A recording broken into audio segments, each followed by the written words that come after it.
Jemaat GPD Frata Yogyakarta yang dikasihi Tuhan Yesus Kristus. Berikut tata cara ibadah new normal sesuai dengan protokol kesehatan. Jemaat tidak diperkenankan membawa anak berumur 13 tahun ke bawah. Jemaat dalam kondisi sehat dan tidak sedang sakit. Suhu badan maksimal adalah 37,3 derajat Celcius. Tidak memiliki riwayat penyakit kronis seperti darah tinggi, diabetes, jantung, liver, ginjal, dan lain sebagainya. Menggunakan masker dengan benar sampai menutup hidung sejak keluar rumah dan selama berada di area gereja. Untuk pendaftaran ibadah dapat menghubungi nomor di bawah ini. Saat jemaat akan masuk dalam gereja, pastikan jemaat tidak bersalaman dan terlebih dahulu untuk mencuci tangan sebelum masuk ke dalam gereja. Mencuci tangan menggunakan sabun yang sudah disediakan oleh pihak gereja.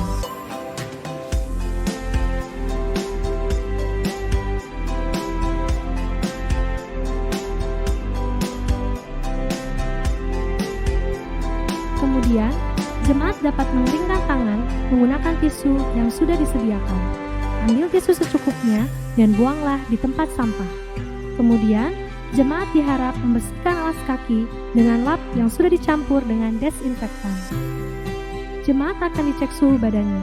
Suhu badan maksimal adalah 37,3 derajat Celcius.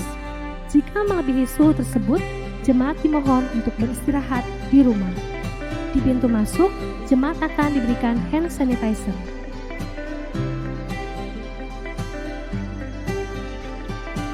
Jemaat akan diarahkan untuk menempati tempat duduk yang sudah diberi tanda.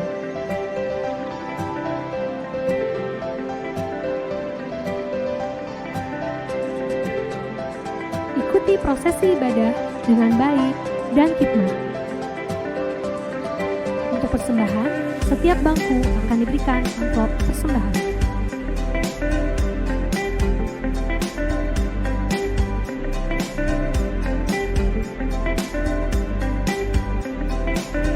Persembahan dapat diberikan ketika ibadah telah selesai. Saat ibadah berakhir, jemaat diharap mengantri dengan batas jarak aman yang sudah diberi tanda. Persembahan dapat dimasukkan ke dalam kotak persembahan yang sudah disediakan. Jemaat dimohon untuk bergiliran mengantri dari jemaat yang paling belakang. Kemudian, disusul jemaat di depannya.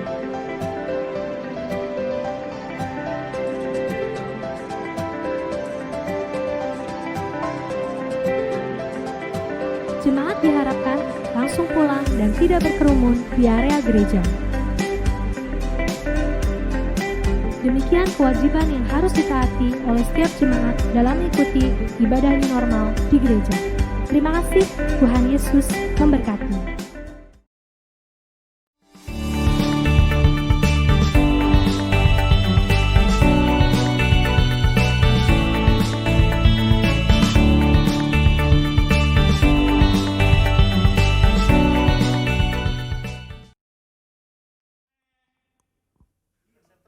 Haleluya, puji nama Tuhan. Bapak Ibu sidang jemaat yang dikasihi Tuhan, pada saat hari ini kita akan mulai ibadah kita. Mari kita siapkan hati dan pikiran kita untuk kita boleh datang kepada Tuhan. Haleluya Yesus.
kasih Tuhan, Kau selamatkan hidupku.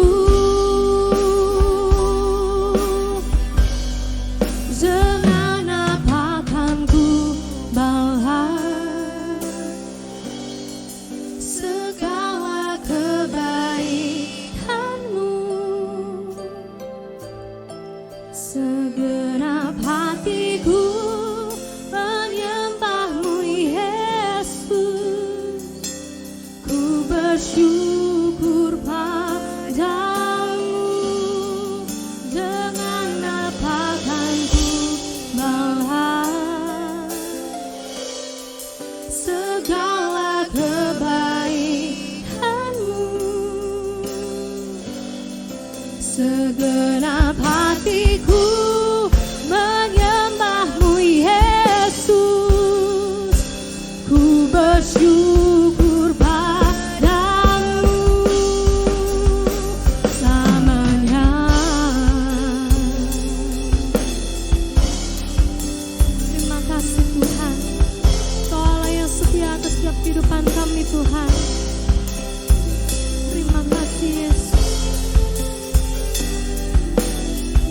Haleluya.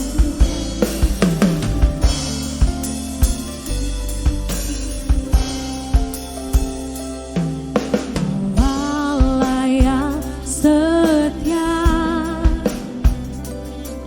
Bapa yang mulia, kasih-Mu besar Tuhan. Kau pulihkan hidupku. Kaulah harapanku, hidupku dalam-Mu. Terima kasih Tuhan, Kau selamatkan hidupku. Dengan apa kan ku balas segala kebaikan-Mu? Segenap hatiku menyembah-Mu, Yesus. Ku bersyukur padamu. Dengan apa kan ku balas segala kebaikan-Mu? Segenap hatiku menyembah-Mu, Yesus. Ku bersyukur padamu. Dengan apa kan ku balas segala kebaikan-Mu? Segenap hatiku menyembah-Mu, Yesus. Ku bersyukur padamu selamanya. Oh, haleluya.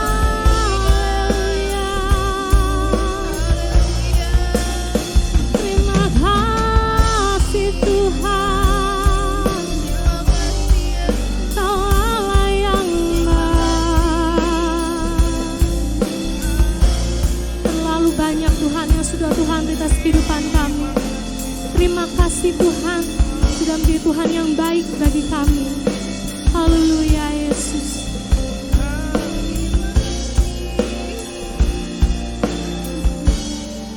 Terlalu banyak yang Tuhan telah beri, takkan mungkin ku balas dari apa yang ku miliki.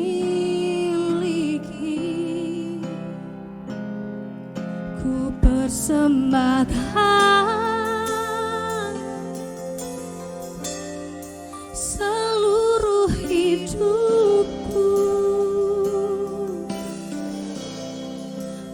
ku tetap cinta dan ku tetap setia untuk selama-lamanya. Terlalu banyak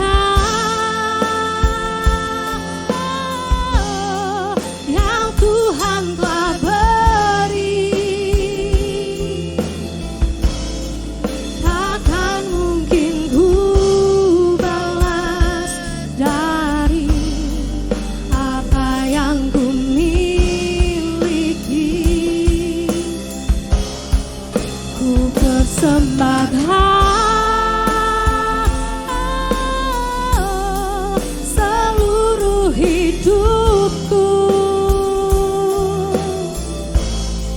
biar ku tetap cinta dan ku tetap setia untuk selama-lamanya. Biar ku tetap cinta, biar ku tetap cinta dan ku tetap setia untuk selama-lamanya.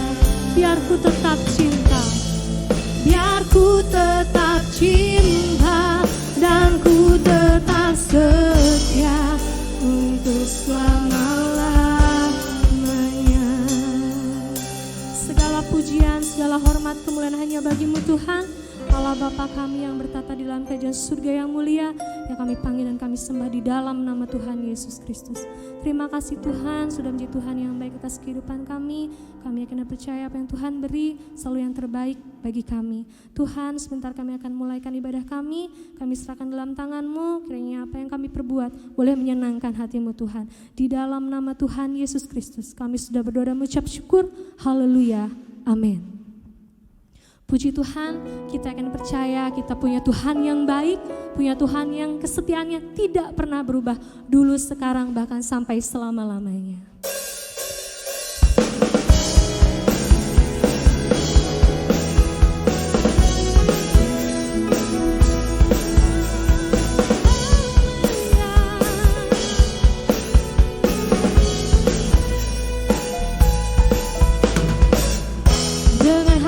Bersyukur masuk di hadirat-Mu, membawa pujian bagi-Mu Yesus.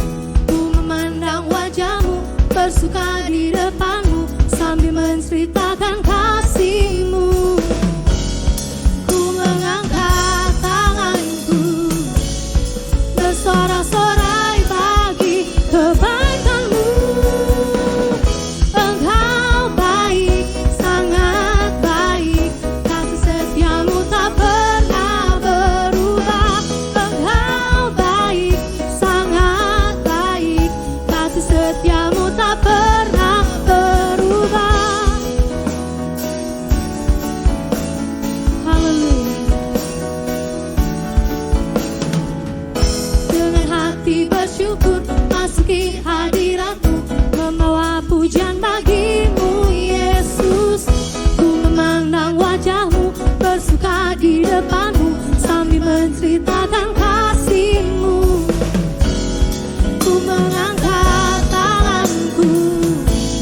Kita mau angkat satu pujian, ku cari wajah-Mu, temukan kasih.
Ku dengar jawabmu,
kasih Tuhan. Kami bangga milik Allah seperti-Mu. Engkau sumber kekuatan bagi kami. Engkau sumber sukacita bagi kami. Terima kasih Tuhan Yesus telah hadir dalam kehidupan kami. Tuhan, kiranya setiap pujian yang kami naikkan boleh menyenangkan hati-Mu Tuhan. Dan sebentar kami menyiapkan hati dan pikiran kami untuk kami boleh layak menerima kebenaran firman-Mu. Urapi hamba-Mu yang akan menyampaikannya, kami serahkan dalam tangan-Mu. Kami sambut firman-Mu hanya dalam nama Tuhan Yesus Kristus. Haleluya. Amin.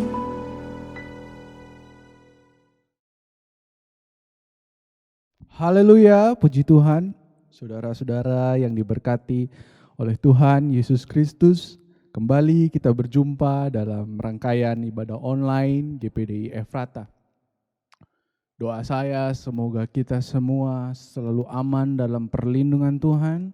Kiranya kasih karunia Tuhan senantiasa menaungi kita semua yang berharap dan berlindung kepada Dia. Pada hari ini kita akan mendengarkan kebenaran firman Tuhan. Mari siapkan hati kita untuk mendengarkan setiap kebenaran firman Tuhan yang akan disampaikan. Bangun rasa antusias, rasa haus akan kebenaran. Sebab Yesus katakan, barang siapa yang haus, ia akan dipuaskan. Saya kira kita semua di hari-hari seperti ini sangat rindu untuk dipuaskan oleh Tuhan. Saya kira hari-hari ini kita semua sangat menginginkan kita semua dipuaskan, kerinduan kita dipuaskan oleh Tuhan. Kita sangat rindu kuasa Tuhan turun atas hidup kita. Kita merasakan jamahan dan hadiratnya dalam kehidupan kita. Oleh sebab itu mari kita mendengar kebenaran firman ini dengan fokus, dengan seksama. Biarlah kita merasakan kuasanya ketika kita mendengar, mengimaninya, dan juga kita melakukan setiap kebenaran firman Tuhan. Rasakan semua kuasa yang Tuhan sudah janjikan itu saat kita mendengarkan kebenaran firman Tuhan. Puji nama Tuhan.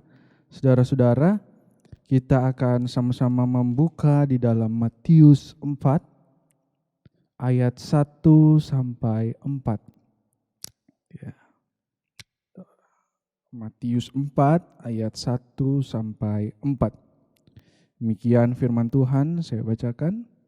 Maka Yesus dibawa oleh Roh ke padang gurun untuk dicobai iblis. Dan setelah berpuasa 40 hari dan 40 malam, akhirnya laparlah Yesus. Lalu datanglah si pencoba itu dan berkata kepadanya, "Jika engkau anak Allah, perintahkanlah supaya batu-batu ini menjadi roti." Tetapi Yesus menjawab, "Ada tertulis, manusia hidup bukan dari roti saja, tetapi dari setiap firman yang keluar dari mulut Allah."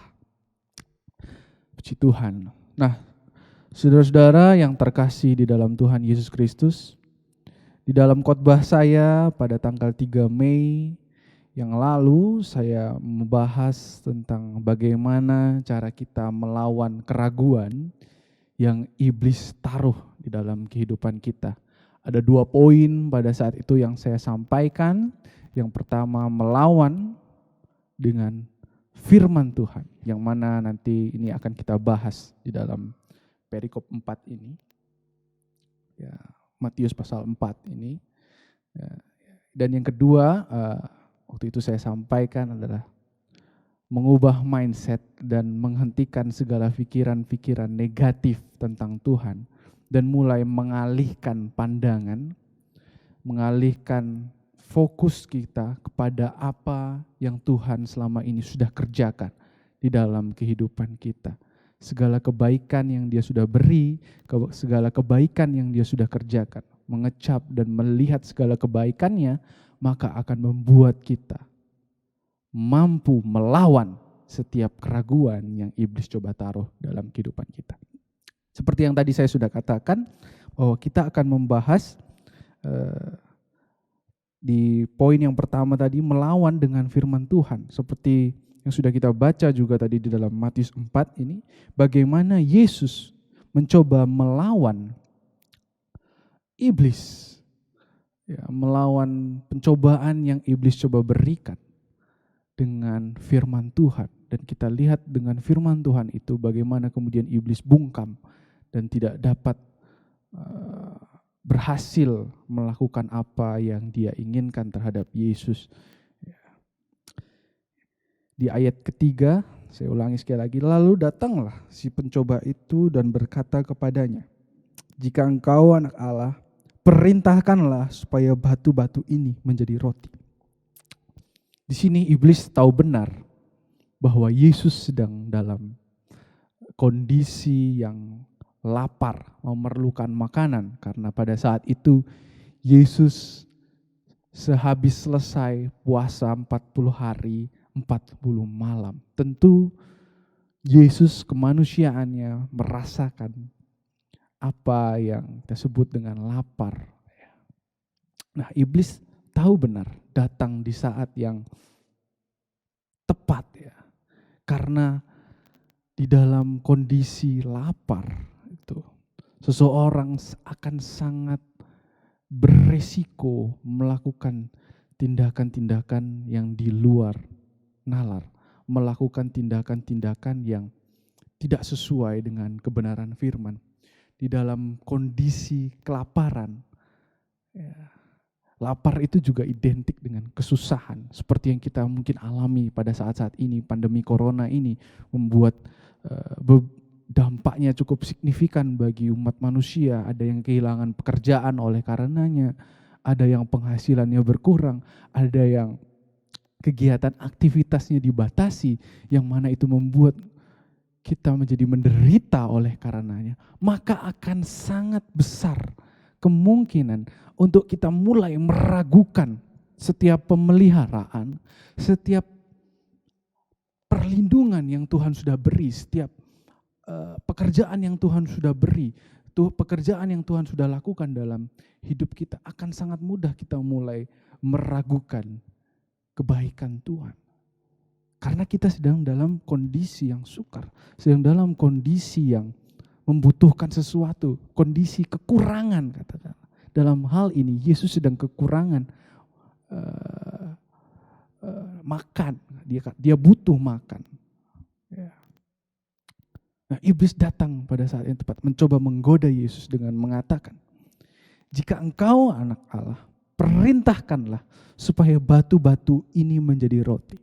Di sini iblis mencoba membuat Yesus menjadi ragu akan kealahannya dengan menyuruhnya mengubah batu itu menjadi roti. Mengapa saya katakan mencoba membuat Yesus menjadi ragu akan statusnya sebagai anak Allah? Karena kalau kita lihat secara logika, kira-kira seperti ini kan, jika engkau anak Allah, perintahkanlah supaya batu-batu ini menjadi roti. Nah, kalau kau nggak bisa melakukannya, maka engkau bukan anak Allah. Kira-kira seperti itu kan yang iblis coba berikan, iblis coba tantang Yesus. Coba rubah roti ini. Kalau nggak bisa, berarti kamu bukan anak Allah. Kalau bisa, baru kamu anak Allah. Iblis mencoba menaruh keraguan di dalam diri Yesus. Iblis mencoba menaruh sesuatu hal yang membuat Yesus ragu akan statusnya sebagai anak Allah. Tapi puji Tuhan di ayat ini, Yesus sama sekali kemudian tidak terpancing dengan pancingan yang iblis berikan. Atau mungkin kalau saudara susah mengerti, coba kalau saudara sering menonton YouTube, maka saudara pasti akan pernah melihat tayangan video artis-artis ibu kota yang pada hari-hari ini mungkin minggu-minggu lalu viral, bagaimana artis itu ditantang untuk membeli sebuah kendaraan mewah. Kira-kira perkataannya seperti ini. Kalau kamu sultan, pasti kamu bisa beli mobil ini.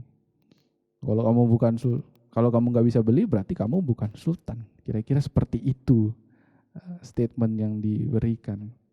Kira-kira eh, mencoba menaruh keraguan dan mencoba menuntut pembuktian untuk melakukannya. Dan kalau kita terpancing ya, melakukannya, berarti sebenarnya ada keraguan dong dalam diri kita bahwa kita ini bukan sultan. Sebab kita merasa perlu untuk mengikuti kemauannya demi status yang kita jaga. Berarti kan ada keraguan kita terhadap status yang kita miliki. Ya, kalau kita mencoba membuktikannya. Nah, kira-kira seperti itu. Dan Yesus sama sekali tidak terpancing. Yesus tidak mengubah batu itu menjadi roti. Sebab kalau iya, berarti akan timbul kesan bahwa Yesus mencoba membuktikan kepada iblis bahwa dia benar-benar anak Allah. Mencoba mengikuti kemauan dari si iblis. Berarti ada indikasi bahwa Yesus ragu dengan statusnya, sehingga Yesus merasa perlu untuk membuktikan pada iblis tentang statusnya sebagai anak. Kira-kira seperti itu kan, saudara. Tetapi sekali lagi di ayat 4, Yesus menjawab dengan sangat luar biasa tantangan yang iblis lakukan itu dengan sebuah perkataan demikian. Tetapi Yesus menjawab, ada tertulis, manusia hidup bukan dari roti saja, tetapi dari setiap firman yang keluar dari mulut Allah. Yesus ingin memberitahu kepada iblis bahwa manusia itu tidak hanya hidup dari roti saja, tapi juga dari setiap firman yang keluar dari mulut Allah. Bagaimana firman itu benar-benar berkuasa. Bagaimana firman itu kemudian mampu membungkam iblis. Nah, kira-kira kita juga harus seperti ini, saudara. Kita harus mengikuti apa yang Yesus lakukan sebagai pengikut Kristus tentunya. Ketika keraguan itu mulai timbul di dalam diri kita, mari kita lawan dengan firman. Mari kita hajar setiap keraguan yang iblis beri dengan firman Tuhan. Tentunya kita harus mengerti kebenaran firman Tuhan. Tentunya kita harus mengetahui kebenaran firman Tuhan. Bagaimana kita mau melawan iblis dengan firman Tuhan kalau kita tidak mengerti firman Tuhan, kita tidak mengetahui firman Tuhan. Ya. Ibarat kata kita ini sedang dalam peperangan. Masa-masa ini adalah masa-masa peperangan. Nah, kalau kita tidak punya senjata, yang mana itu adalah firman Tuhan. Di dalam peperangan kita tidak membawa senjata, kita tidak memperlengkapi diri kita dengan perlengkapan yang diperlukan untuk peperangan. Maka saudara, bisa dipastikan kita akan hancur di dalam pertempuran. Kita akan kalah di dalam pertempuran. Kita akan dikerjai habis-habisan oleh iblis. Ya. Dan ketika kita dikerjai habis-habisan, kita dijadikan budak oleh. Ya. Yang mana kemudian ketika kita menjadi budak, yang hancur sudah hidup kita, saudara. Segala kebenaran yang kita lakukan berbalik semua menjadi kebinasaan apa yang Tuhan sudah janjikan selama ini. Ketika kita beralih kembali menjadi budak iblis, maka kita sama menuju kebinasaan. Karena kita hancur. Ketika apa? Ketika kita mulai ragu kepada Tuhan. Di dalam pertempuran itu. Di dalam keraguan. Kita tidak memiliki perlengkapan untuk melawan keraguan yang iblis coba taruh. Maka kita akan hancur. Dan kita akan mulai mengarahkan tempat persandaran kita selain Tuhan. Kemana kita akan mengarahkannya selain Tuhan? Pasti kepada dunia. Pada benda-benda, pada hal-hal yang kita anggap mampu menolong kita. Mampu membuat diri kita tidak ragu lagi. Sebab sebelumnya sudah ada keraguan di dalam diri Tuhan. Dalam diri kita terhadap Tuhan. Makanya kita akan mencari. Itu dalam pertempuran. Dan ketika kita mulai mencari, maka kita sudah menjadi budaknya si di mana kita bersandar itu. Yang mana iblis akan sangat senang sekali ketika kita berhenti bersandar kepada Tuhan. Ketika kita mulai meragukan Tuhan dan mencari pertolongan kepada yang lain, iblis akan sangat senang sekali. Itu sama saja kita menjadi budaknya iblis. Makanya di dalam pertempuran ini saudara, di dalam Efesus 6, ya, mari kita sama-sama baca. Dalam Efesus 6,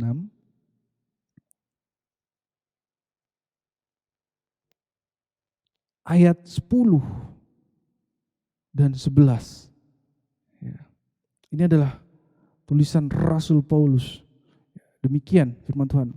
Efesus 6 ayat 10 dan 11. Akhirnya, hendaklah kamu kuat di dalam Tuhan, di dalam kekuatan kuasanya. Kenakanlah seluruh perlengkapan senjata Allah, supaya kamu dapat bertahan melawan tipu muslihat iblis. Perlengkapi diri kita dengan senjata yang Tuhan sudah beri. Apa itu senjata? Firman Allah. Ya. Pedang roh. Itu berkuasa sekali saudara. Melawan setiap keraguan yang iblis coba taruh di dalam diri kita. Lawan dengan firman Tuhan. Firman Tuhan itu sanggup membereskan hal-hal yang tidak beres di dalam diri kita. Membersihkan. Bersama-sama dengan Roh Kudus.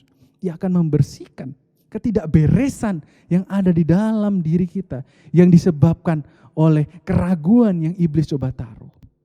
Ketika kita mulai mengikuti apa yang iblis katakan, yang mana kita mulai meragukan Tuhan, maka hidup kita akan mulai menjadi tidak beres. Ketika kita mulai ragu akan Tuhan, ketika kita mulai mencari pertolongan yang lain, akan ada hal-hal yang tidak beres dalam diri kita.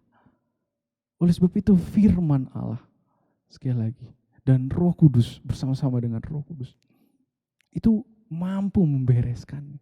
Oleh sebab itu saudara, sekali lagi perlengkapi diri kita dengan firman Allah.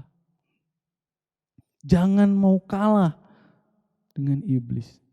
Terutama di situasi saat ini. Akan sangat rawan sekali kita dihajar olehnya, ditaruh keraguan olehnya. Apalagi di masa-masa sukar, ya, keraguan itu akan sangat mudah timbul. Saudara-saudara. Sebab itu sekali lagi kita perlu firman Allah untuk membentengi hidup kita. Melawan setiap keraguan. Bagaimana caranya? Ya kita dengar firman Allah.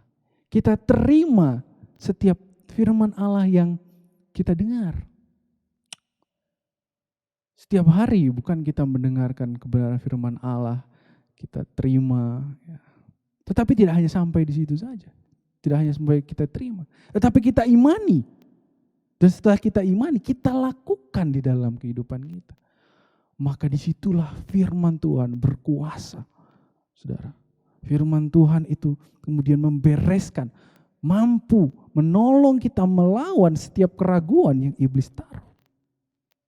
Tugas kita, tugas saya sebagai hamba Tuhan adalah mendeliver firman. Firman Tuhan yang sudah dipergumulkan, pesan Tuhan, saya deliver. Saya sampaikan untuk didengarkan.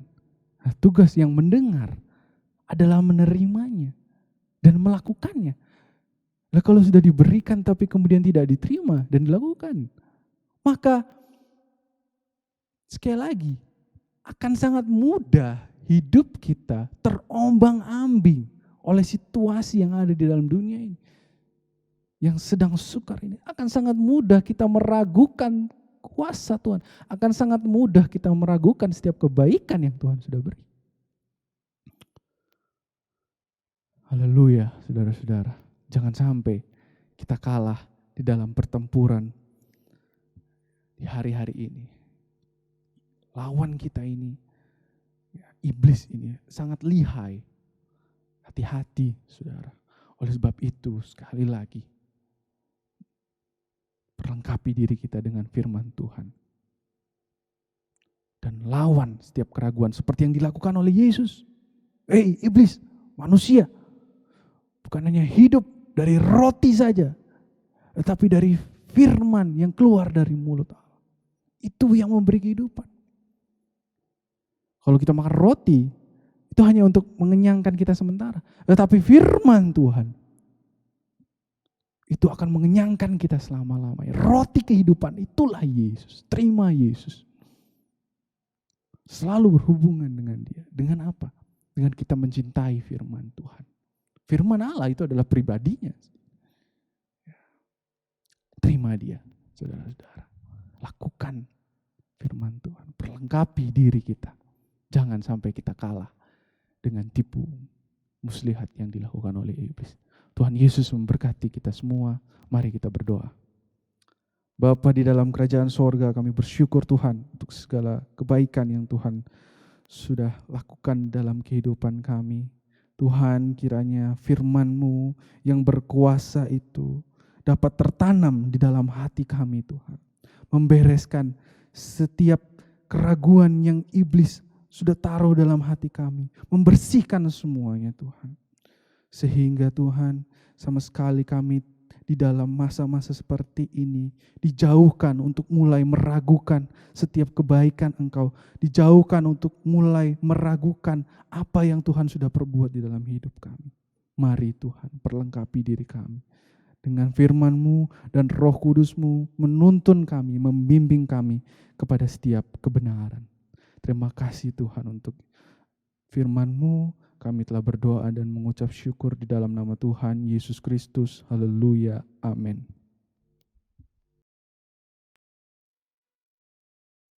Puji nama Tuhan, kita telah mendengarkan firman Tuhan. Kita tiba pada akhir ibadah kita. Mari kita angkat satu pujian. Kami memuji kebesaran-Mu.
Haleluya, kita akan akhiri ibadah kita dengan doa syukur, syafaat, dan berkat. Mari kita berdoa. Segala kemuliaan, puji, hormat, dan syukur bagi-Mu ya Bapa di surga. Di dalam nama Yesus Kristus Tuhan, Juru Selamat kami datang lagi kepadamu. Ucap syukur atas pimpinan pertolongan-Mu, kami dapat beribadah pada hari ini. Kami yakin penyertaan-Mu sempurna atas kami sepanjang hari ini, malam, besok, dan selanjutnya. Supaya kami mendapat kekuatan, kesehatan, dan kemenangan demi kemenangan. Bapa, kami berdoa untuk bangsa negara kami Indonesia. Tuhan terus berkemurahan, melindungi, memberkati bangsa negara kami, terutama para pemimpin kami, supaya beliau-beliau dengan hikmat dari Tuhan boleh melakukan yang terbaik bagi bangsa dan negara ini.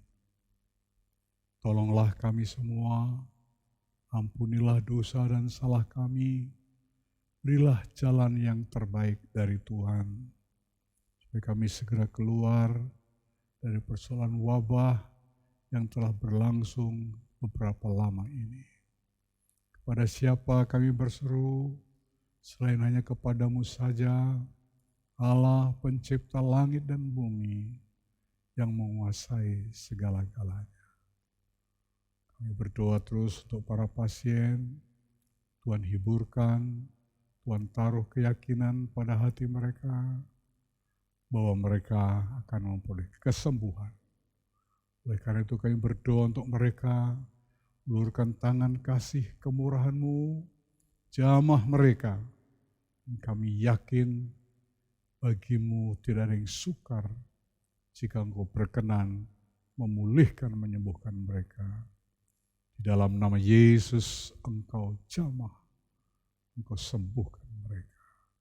Kami terus berdoa untuk para tenaga kesehatan yang terus bekerja siang dan malam untuk menolong para pasien agar mengalami kesembuhan. Berkatilah, lindungilah, terus berikan sukacita hikmat dalam mengerjakan tugas mereka baik siang maupun malam. Bapa, terima kasih Kau juga memberkati gereja-gereja di Indonesia.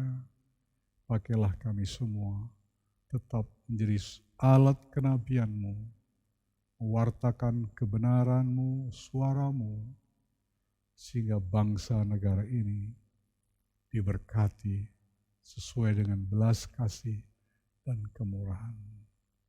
Terima kasih Bapakku. Berdoa untuk seluruh jemaat GPD Efrata Yogyakarta.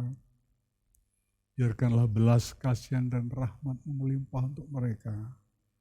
Hari demi hari mereka dalam berbagai pergumulan. Berilah kekuatan, berilah ketabahan, berilah hati mereka tetap hati yang berharap dan percaya bahwa Engkaulah jawaban, pertolongan dan kemenangan kami. Lindungi mereka dari yang jahat, lindungi dari sakit penyakit, lindungi dari segala mara bahaya, dan berkatilah setiap keluarga jemaat supaya mereka mengalami kecukupan hari demi hari sebagaimana yang mereka perlukan. Terpujilah Engkau kekal selama-lamanya. Diberkatilah setiap orang yang telah setia bersama kami beribadah pada hari ini. Engkau juga mengenal kebutuhan, keperluan mereka. Bukalah jalan. Yang sakit Engkau sembuhkan, yang lemah dikuatkan, yang susah dihiburkan, yang dalam pergumulan diberi kemenangan dan jalan keluar. Biarlah nama-Mu dipermuliakan di atas segala-galanya. Dan jadilah semua itu seperti kehendak-Mu. Di dalam nama Tuhan Yesus Kristus. Dan sekarang saudara, terimalah segala kelimpahan berkat, damai sejahtera dari Allah Bapa, kasih sayang dari Yesus Kristus Anak-Nya, persekutuan dan pertolongan Roh Kudus menyertai kita selama-lamanya. Di dalam nama Tuhan Yesus Kristus. Haleluya, haleluya, haleluya. Amin.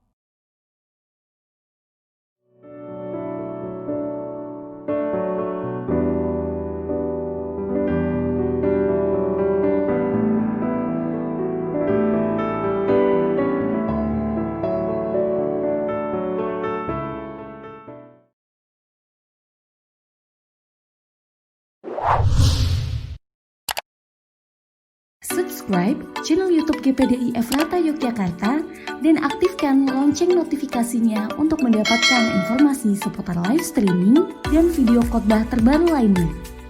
Tombol subscribe berada di kanan atas channel kami dan jangan lupa klik tombol loncengnya. Tuhan Yesus memberkati.